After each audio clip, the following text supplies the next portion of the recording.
Hello বন্ধুরা, সবাইকে শুভেচ্ছা জানাচ্ছি। সবাইকে শুভেচ্ছা জানিয়ে আজকে আমার যে টপিক সেটা হচ্ছে যে বাংলাদেশের বাংলাদেশ এর সাবেক রাষ্ট্রপ্রধানরা যে মাজারে জিয়ারত করতেন এবং ওই যে টঙ্গী ইজতেমার যে ইজতেমাগুলি এগুলিতে কিন্তু অংশগ্রহণ করতেন। ধরেন হোসেন মোহাম্মদ এরশাদ থেকে শুরু করে খালেদা জিয়া এবং শেখ হাসিনা, এরা কিন্তু প্রচুর আহ, মাজারে মাজারে যেতেন এবং মাজার জিয়ারত করতেন এবং বিশেষ করে তারা খুবই সমর্থন করতেন যে টঙ্গী ইজতেমার, বিশেষ করে ইজতেমার অ্যারেঞ্জ থেকে শুরু করে এরা যখন সরকার প্রধান ছিলেন তখন রাষ্ট্রীয়ভাবে এটাকে আহ, সমস্ত ভালোভাবে কীভাবে অ্যারেঞ্জ করা যায় আয়োজনগুলি এগুলি তারাই করতেন। আমি বলতে চাচ্ছি যে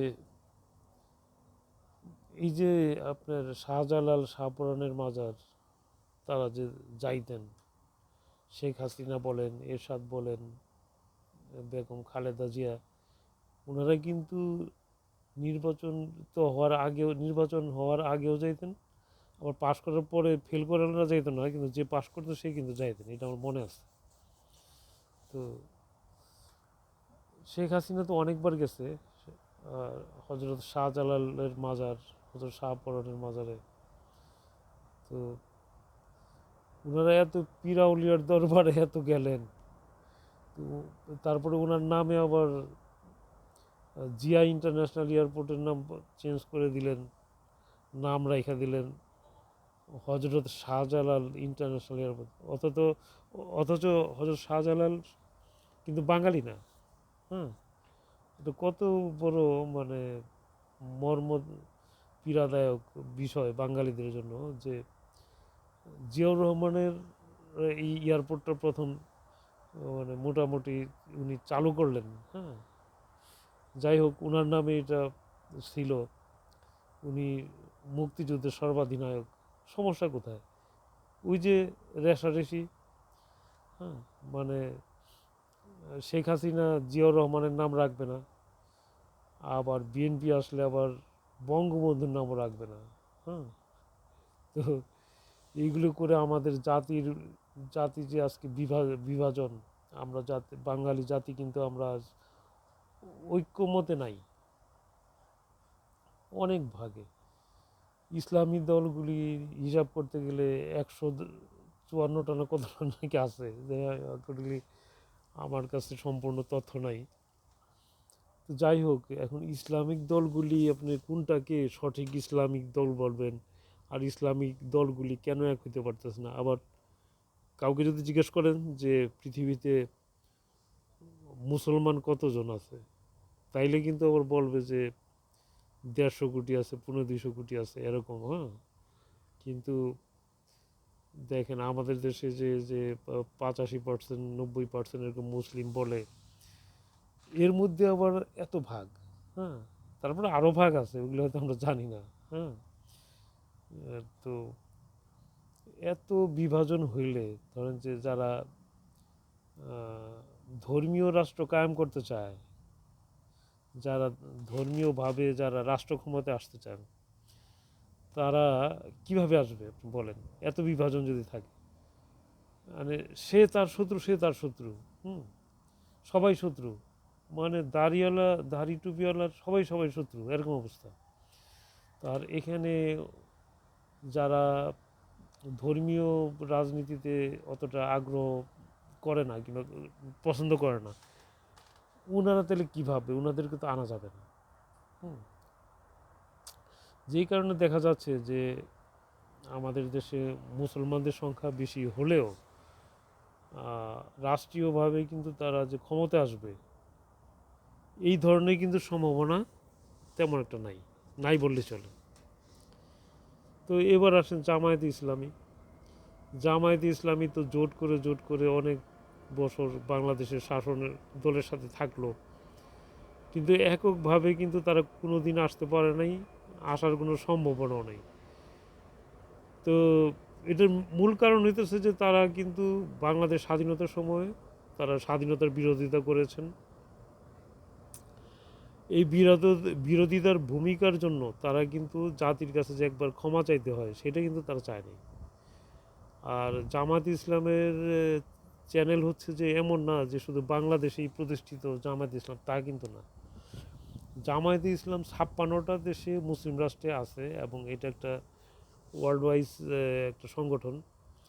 এই জামায়াতে ইসলামী এটা মানে ব্যাখ্যা করতে গেলে অনেক সময় দরকার।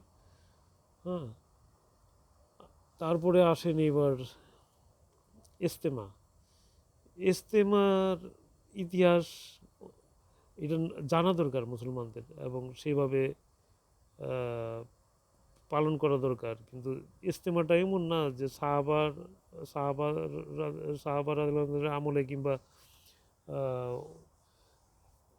নিকট আর কি, হয়তো 400-500 বছর পরে এটা প্রতিষ্ঠিত হয়েছে এরকম কিছু না। কিন্তু 200 বছর আগে এটা 75 বছর আগে এটা শুরু হয়েছে, 77-78 বছর আগে।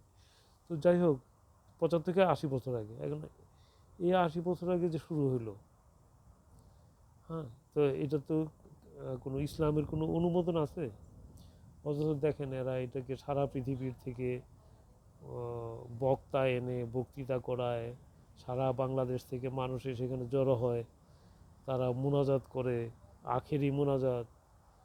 এবং এতে হইতেছে কি সমস্যাটা, যে অনেকে মনে করে এটা বোধহয় হযরত মুহাম্মদ সাল্লাল্লাহু আলাইহি ওয়াসাল্লামই বোধহয় এটা নির্দেশ করে দিয়েছেন যে টুঙ্গিতে তোমরা ইজতেমা করো।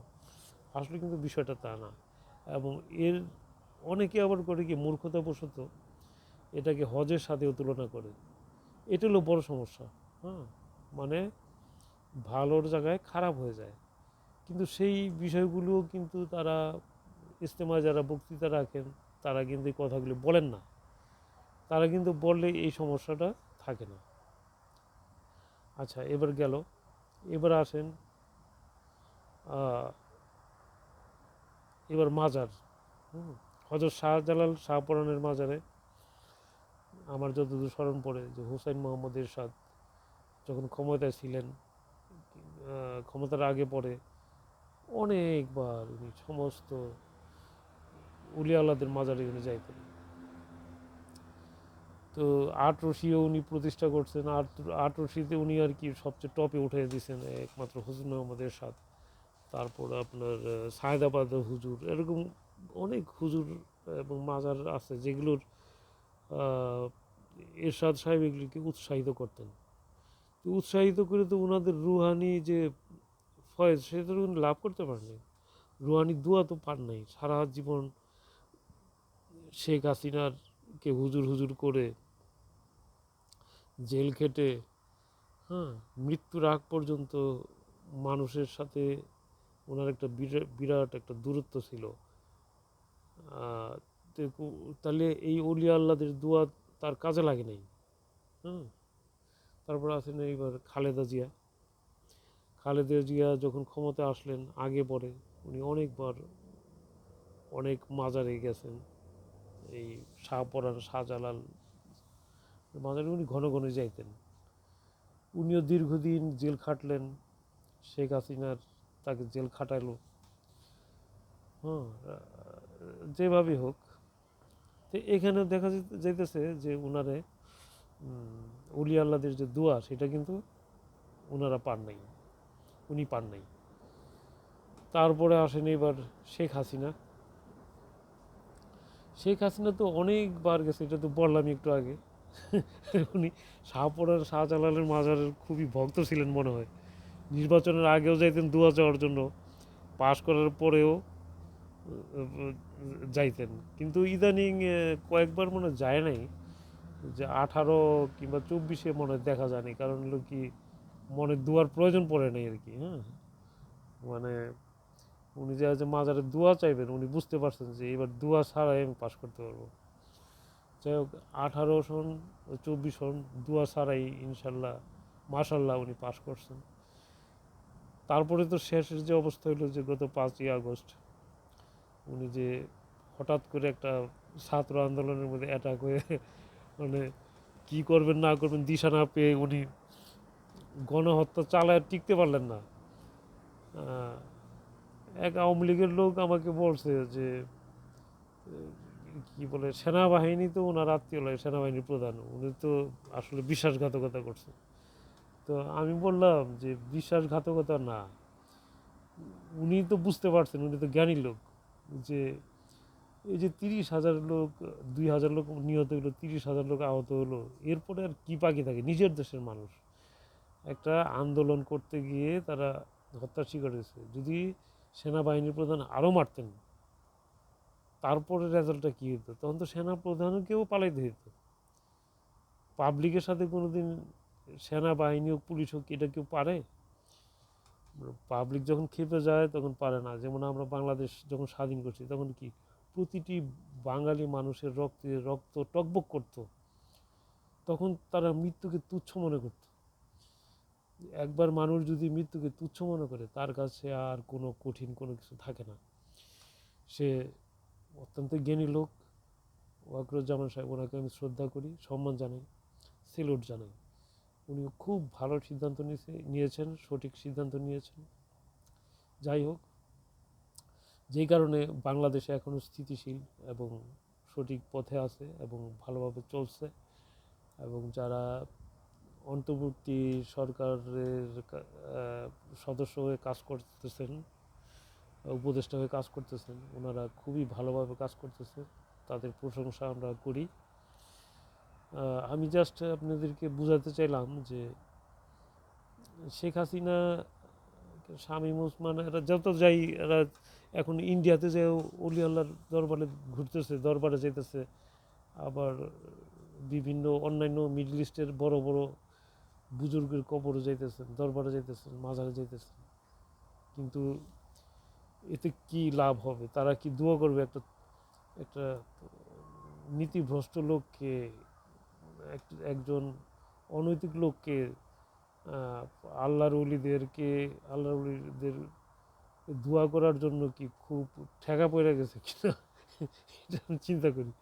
যাই হোক বন্ধুরা, আজকে বক্তব্য একটু লম্বা হলো, সেই জন্য দুঃখিত। তো সবাই ভালো থাকবেন। আমি আবার যদি সম্ভব হয় আগামীকাল আবার একটি নতুন টপিক নিয়ে আপনাদের সামনে হাজির হব। সেই পর্যন্ত সবাই ভালো থাকবেন, সুস্থ থাকবেন, এই কামনা করি। আল্লাহ হাফেজ।